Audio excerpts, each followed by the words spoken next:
Dee thought saving the alien was the right choice. He was wrong. The distress signal he answered didn't just bring him Lyra, a diplomat's daughter carrying proof that Earth was marked for extinction. It brought war to his doorstep. Now 3 Krelvathi warships surround his helpless mining station. Their mission: erase the evidence, silence the witnesses, and ensure Earth never learns the truth. Lyra's data core holds the only proof of the conspiracy, and the Dominion will burn the station to ash to destroy it. Dee has one choice: detonate 6 months of mining explosives, sacrifice everything, and buy Earth time to prepare. But Lyra refuses to run without him. The soldiers are closing in, the timer is set, and in 6 hours her family's rescue ships will arrive. 6 hours they don't have. As footsteps echo through the tunnels and the station shudders under enemy fire, Dee realizes the hardest choice isn't dying for someone you love. It's living for them when survival seems impossible. Day worked the mining rig on Outpost Theta with practiced efficiency, his calloused hands moving across the control panel as another load of mineral ore tumbled into the processing chute. The station floated in the dead zone between civilized space and the unexplored regions, a forgotten speck where humans carved out a living far from Earth. Most people thought Myers were crazy for working this far out, but Day preferred the silence. Out here, nobody cared that he was just a kid from Bizen who never finished university. The rocks didn't judge thought the alarm shattered his peace at 0400 hours. Red lights flooded the cramped control room as his console erupted with warnings. Day's heart hammered as he pulled up the scanner display. A ship, damaged and leaking atmosphere, tumbled through space on a collision course with the nearby asteroid field. He'd seen debris before, but this vessel still had life signs. One occupant barely clinging to existence. "Damn it," Day muttered, already plotting an intercept course. The station AI protested in its flat monotone, warning him that the ship's design matched no known human configuration. Alien. Of course it was alien. In the 3 years since humanity had stumbled into galactic society, they had learned one crucial lesson. Most aliens wanted nothing to do with humans. Earth was too primitive, too aggressive, too unpredictable. Fine by him, but he couldn't leave someone to die in the void. His conscience wouldn't allow it, even if the smart move was to mind his own business. Day sealed his suit and launched the rescue pod, guiding it through the debris field with sharp movements born from years of navigating treacherous asteroid clusters. The damaged ship grew larger in his viewport, its hull scored with blast marks. Someone had attacked this vessel. They magnetically clamped onto the ship's exterior and forced open the emergency hatch. The interior was chaos, systems sparking and failing. He found her in what looked like a command chair, her body secured by safety restraints that had probably saved her life. She was small humanoid, but clearly not human. Her skin held an iridescent quality, shifting between pale blue and silver, and delicate ridges traced patterns along her temples. Blood, bright purple against her skin, seeped from a gash on her forehead. "Hey, can you hear me?" Day asked, knowing she probably couldn't understand. Her eyes fluttered open, a startling violet color that focused on him with difficulty. She spoke, words that sounded like music and water flowing over stones, beautiful but incomprehensible. Fear flickered across her face when she registered his human features. Day raised his hand slowly, trying to look non-threatening. "I'm getting you out of here. Your ship is dying." He pointed at the failing systems, then at his rescue pod visible through the torn hull. She understood the gesture, if not the words, giving a weak nod. When Day released her restraints, she collapsed into his arms, lighter than he expected. He carried her carefully through the wreckage and back to his pod dot. The return trip to the outpost took 12 minutes. She drifted in and out of consciousness, murmuring in her liquid language. Day kept checking her vitals on his suit display, relieved to see her signs stabilizing. Back at the station, he carried her to the medical bay and let the automated system scan her physiology. The AI needed 20 minutes to configure treatment protocols for her alien biology, but eventually the machines began their work, sealing wounds and administering carefully calculated doses of painkillers. Day sat beside her recovery pod, exhausted but unable to sleep. Who was she? Why had someone attacked her ship? And why was she alone out here in the void? Questions piled up with no answers. He must have dozed off, because he jerked awake to find her sitting up, staring at him with those remarkable violet eyes. Alert now, measuring him with an intelligence that made him acutely aware of how disheveled he looked after a double shift. She spoke again, still incomprehensible, but her tone had shifted from fear to curiosity. Day grabbed the datapad and pulled up a basic translation program, one of the few pieces of advanced tech the station possessed. "Can you interface with this?" He offered the device. Her slender fingers took it, examining the screen with a slight frown. Then she touched her temple, and the pad lit up with symbols that reorganized themselves into Korean characters. "I am Lyra," the translation read. "You saved my life. You are human, yes?" Day nodded, typing his response. "I'm Day. Yes, human. What happened to you?" Her expression darkened as she typed. "Pirates. They wanted my data core. My family sent me to deliver a warning." She hesitated, fingers hovering over the screen. "I should not tell you this. Your kind is. Your people are not trusted in the assembly." "Yeah, I noticed." They typed back with a bitter smile. "We're the scary newcomers. Too violent, too unpredictable." I get it. He'd heard it all before. During his brief training period at the Sol Station, before he'd taken this isolated posting, humans weren't welcome at the galactic table. Lyra watched him carefully, then typed again. "The warning I carry concerns Earth. Your homeworld is in danger." Day's blood turned cold. He leaned forward, fingers flying across the pad. "What kind of danger?" "The Kralathi Dominion plans to mark Earth as a target for subjugation. They believe humans are too dangerous to allow technological advancement. Better to conquer now, before your species becomes a threat." Her violet eyes held genuine concern. "I was bringing this intelligence to a human outpost when the pirates found me. My family opposes the Dominion's aggression, but we are few. The Assembly will likely approve the action." The words hit Day like a physical blow. Earth, his home, targeted for conquest. He thought of Bizan, of his sister and her kids, of the billions of people who had no idea aliens were planning their destruction. "When?" he typed, hands shaking. "The vote happens in 6 cycles. Once approved, the Dominion fleet will move quickly." Lyra's expression softened. "I am sorry. I know this is your world." They stood and paced the small medical bay, mind racing. 6 cycles. In human terms, that was roughly 2 weeks. How could he warn Earth? The outpost's communication system was designed for short-range mining reports, not interstellar emergencies. Even if he sent a message, would anyone believe alone? Miner in the Outer Rim? And Lyra was injured, vulnerable. He couldn't just abandon her to chase after a warning nobody would trust. "Why?" he typed when he returned to her bedside. "Why are you trying to help us? Your own people don't trust humans." Lyra took the pad, and for a long moment, she simply looked at it.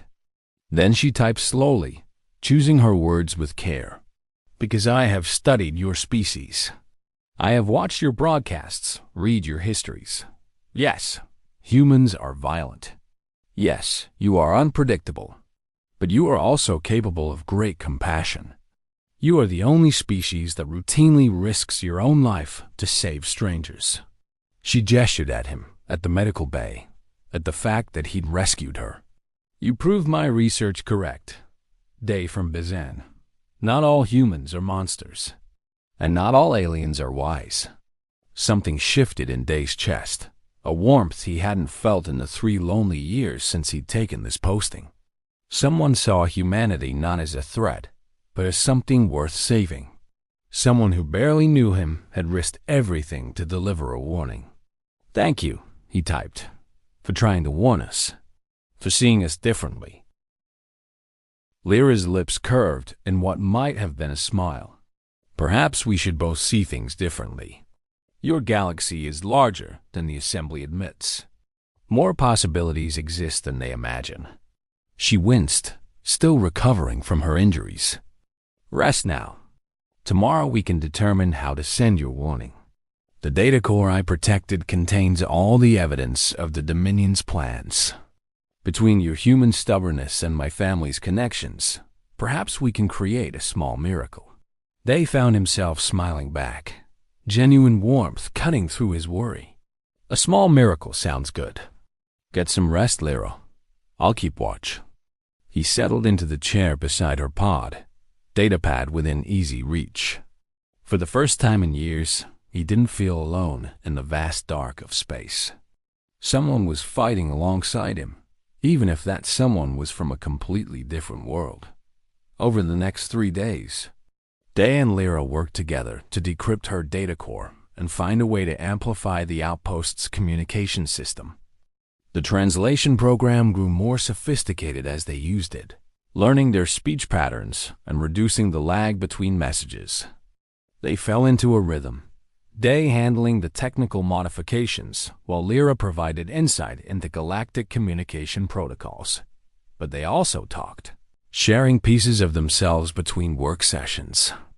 Lyra explained that her species, the Villani, valued art and scientific observation above conquest.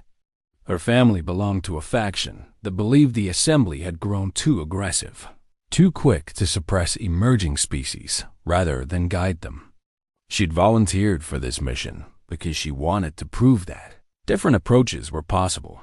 They shared his own story, typing out the details of a life that felt small in comparison to her galactic adventures. A childhood in Bazan, dreams of being an engineer that died when his father's business collapsed, the decision to take a mining job in deep space because the pay was good and Earth held too many painful memories. I guess I've been hiding out here, he admitted during one late-night conversation. Easier to be alone than to fail again. You did not fail, Lyra typed back. You survived. You adapted. You built a new life. That is not failure, Day. That is strength.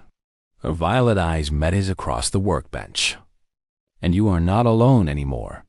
The words wrapped around Day's heart like a warm blanket.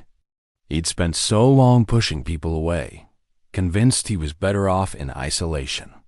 But Lyra's presence in the outpost had awakened something he'd thought long dead. Hope, maybe.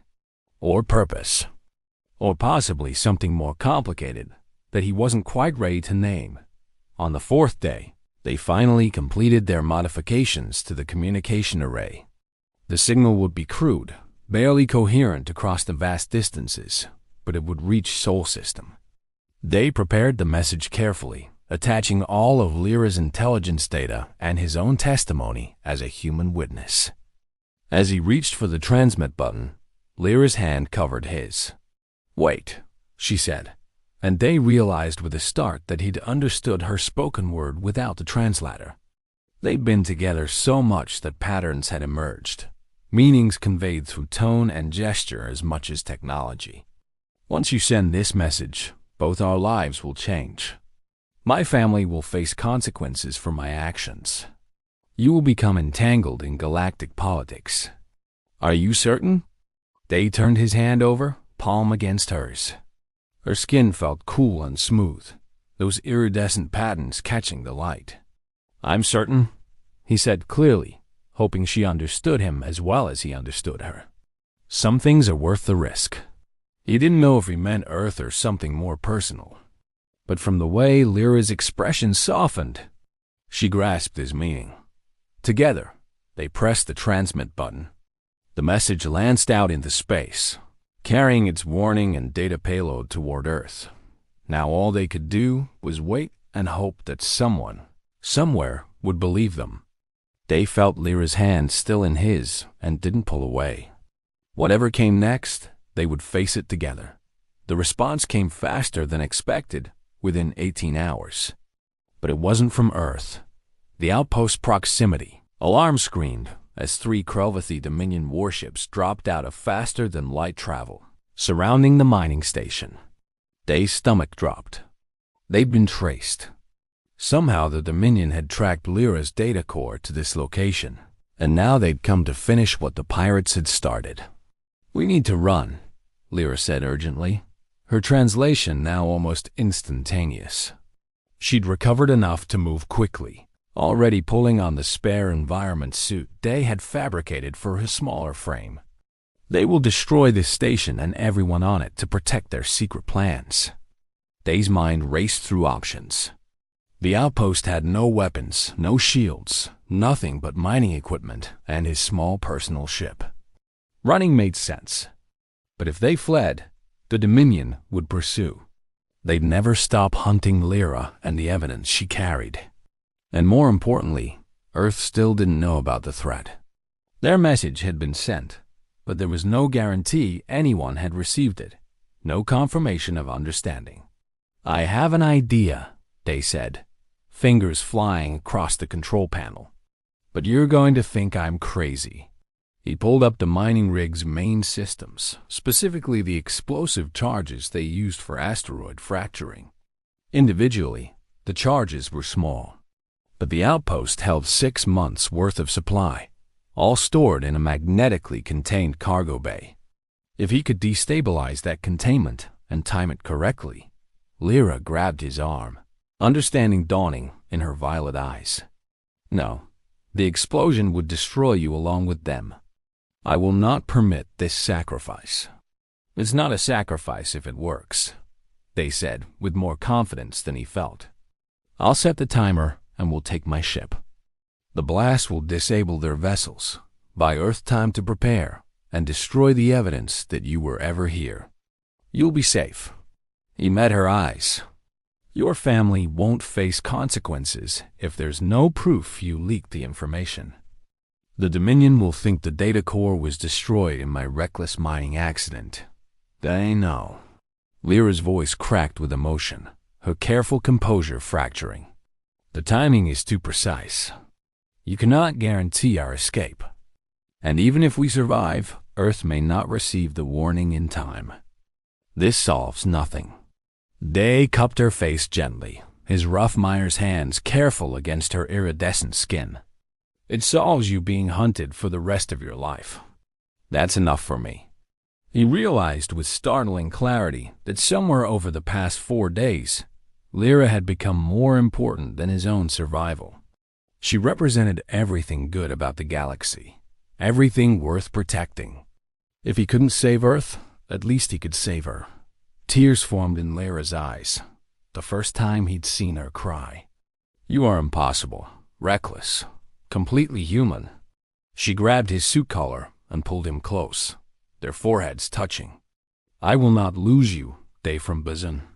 If you insist on this mad plan, then we improve it together. My family ships have stealth capabilities. I can call them, but they will not arrive for 6 hours. Can you delay the Dominion that long?" Hope flared in Day's chest. 6 hours. He could work with 6 hours. "I can make them think I'm just a confused miner who doesn't understand the galactic politics happening around him. Play dumb, stall for time." He smiled grimly. "Humans are already underestimated. Let's use that." They worked frantically, Lyra sending encrypted calls to her family while Day responded to the Dominion's hails with confused, rambling messages about mining quotas and permit violations. The alien commanders grew increasingly frustrated with his apparent stupidity, but they held their fire. Destroying a mining outpost would create questions, evidence, complications. Better to board it, recover the data core, and eliminate the witnesses quietly. That bought them time. When the Dominion sent a boarding party, Day and Lyra had already evacuated to the deepest maintenance tunnels, moving the data core with them. The invaders would have to search the entire station, and Day had spent 3 years learning every crawl space and access shaft. He led Lyra through passages so narrow they had to move single file, their environment suits scraping against metal walls. 4 more hours, Lyra whispered as they paused in a junction near the reactor core. My family's ships are closing fast. They bring weapons, Day. Real weapons, not mining explosives. They will engage the Dominion vessels and extract us. She squeezed his hand. We will survive this. Both of us. Day wanted to believe her. But he could hear the Dominion soldiers getting closer, their heavy footsteps echoing through the tunnels. Time was running out. He pulled Lyra into a side passage, one that led to his personal ship's docking bay. Go, he urged. Take the data core and get to my ship. I'll lead them away. Give you time to launch. No, Lyra's voice was steel. We leave together or not at all. I told you, Day, I will not lose you. Do you understand? I cannot. The raw emotion in her words stole his breath. This wasn't just about duty or gratitude anymore. Something deeper had grown between them, something that made the idea of separation unbearable. Before Day could respond, an explosion rocked the station. Not his explosives, something else. The lights flickered and died, replaced by emergency red illumination. Lyra's comm device chimed with an incoming message. She listened intently, then her face lit with relief and joy. They are here. My family came early, detected the Dominion ships, and engaged immediately. The station is no longer under threat. Day sagged against the wall, adrenaline draining away to leave him shaking. We're safe? Really safe? It seemed impossible after hours of tension and fear. Safe, Lyra confirmed. Then, without warning, she threw her arms around him, pulling him into a fierce embrace. You were prepared to die for me, to sacrifice everything for a stranger from another world. How can you call your species failures, Day? How can the Assembly call you monsters? You are the bravest person I have ever known. Day held her tight, breathing in the strange sweet scent of her alien biology, feeling her heart beat against his chest. You came back for me, he said softly. Your family risked a lot to save one human miner. That makes you pretty brave, too.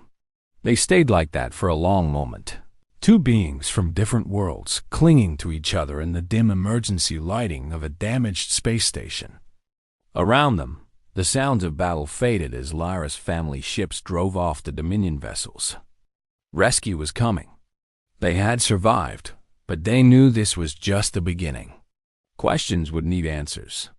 Earth still faced threats, and whatever was growing between him and Lyra would have to navigate the complicated reality of galactic politics and species differences. Still, as he held her close, he felt that same warmth that had started when she'd smiled at him days ago. Hope, purpose, and something more. Something worth fighting for. The rescue took another hour. Lyra's family arrived in sleek diplomatic vessels, their crews professional and courteous. They treated Day with surprising respect, thanking him for protecting their daughter and offering immediate asylum. The eldest family member, a distinguished Vellani named Torin, explained that Lyra's message to them had included her observations about human character. Her testimony, combined with Day's actions, had swayed many of her family's allied factions. The Assembly will still vote on Earth's fate, Torin said through a translator. But now your species has advocates. Real ones with influence and evidence of your worth. You have bought your people time and allies, young human. That is no small feat. Day glanced at Lyra, who stood beside him with quiet pride. I just did what anyone would do, he said, knowing even as he spoke that it wasn't entirely true. He'd done what he hoped any human would do, but he'd also died for her. That personal connection had made all the difference. Earth received your message, Torin continued. Your government has been in contact with moderate Assembly members. Negotiations have begun. The Dominion's secret plans are now exposed, their credibility damaged. War is no longer inevitable. The old Vellani smiled, an expression that looked almost human.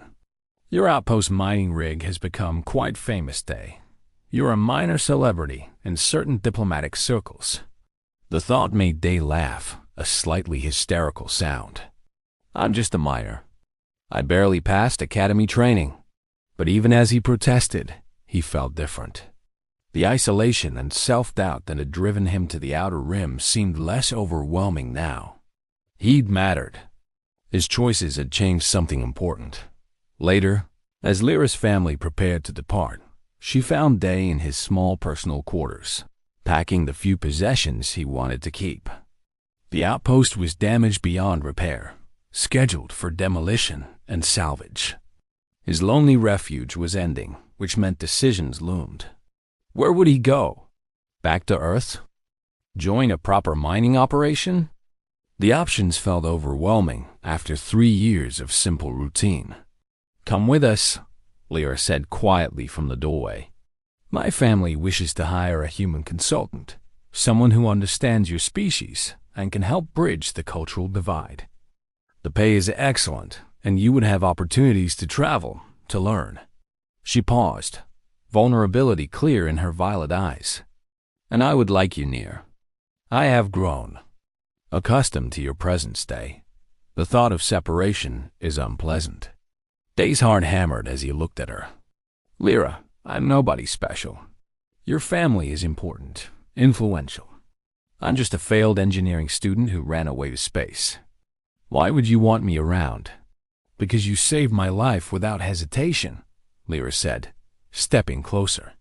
Because you listened when I spoke about my hopes for a better galaxy. Because in 4 days, you showed me more courage and compassion than I have seen in years of diplomatic work. Because when I look at you, I feel something I have never felt before. She took his hand, her cool fingers intertwining with his. My people have a word. It does not translate well. It means someone who makes the vast galaxy feel small and safe. You are that for me, Day. The words hit him like a physical force, breaking down the last walls he'd built around his heart.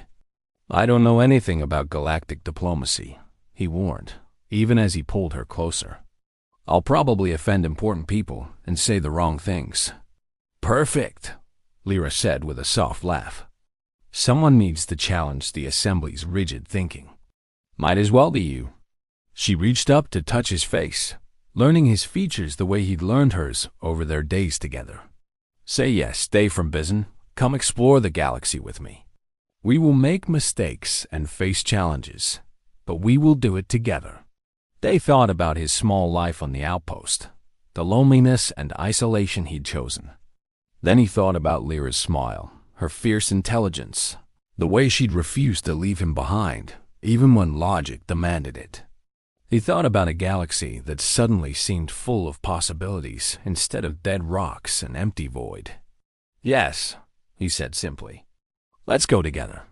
Lyra's smile was brilliant, more beautiful than any star Day had ever seen through a telescope. She rose on her toes and pressed her forehead to his, a gesture he'd learned was intimate among her people.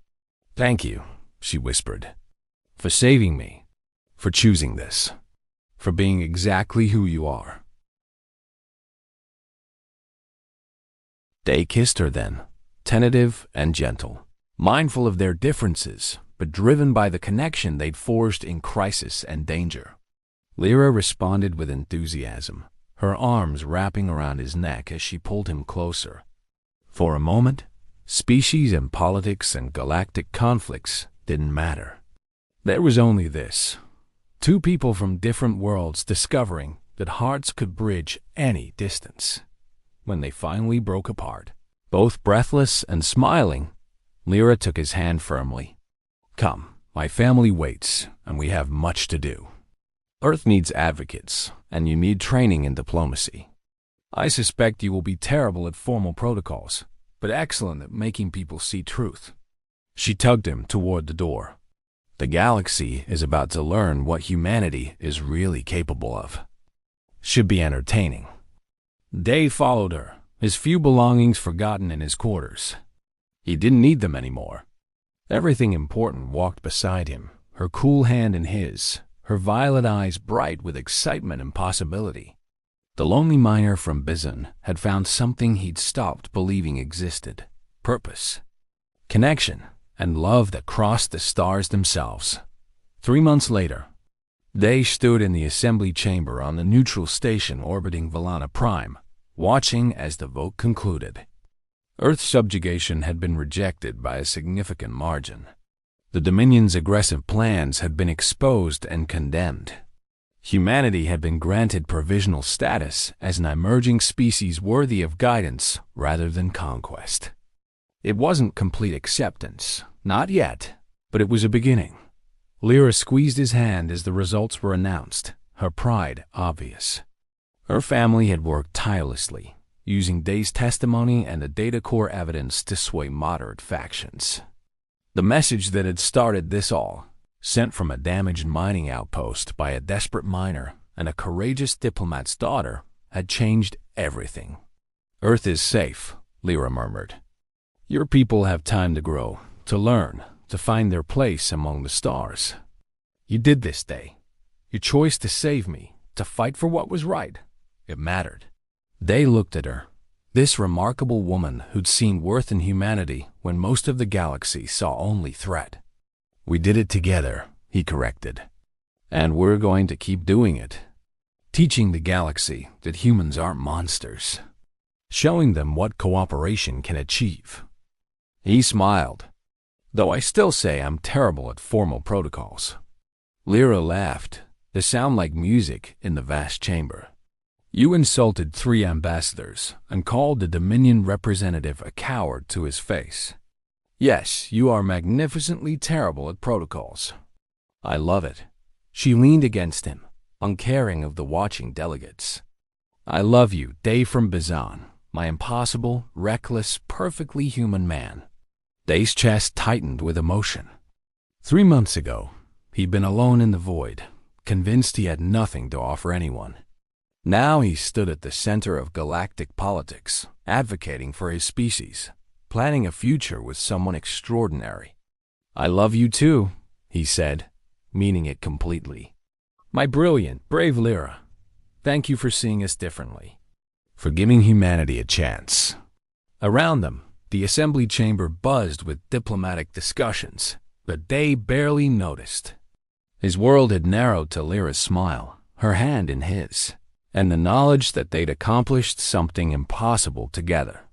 Earth was safe. The galaxy was changing. And somewhere in the vast expanse of space, a message still traveled outward, carrying hope to anyone who might need it. The message was simple.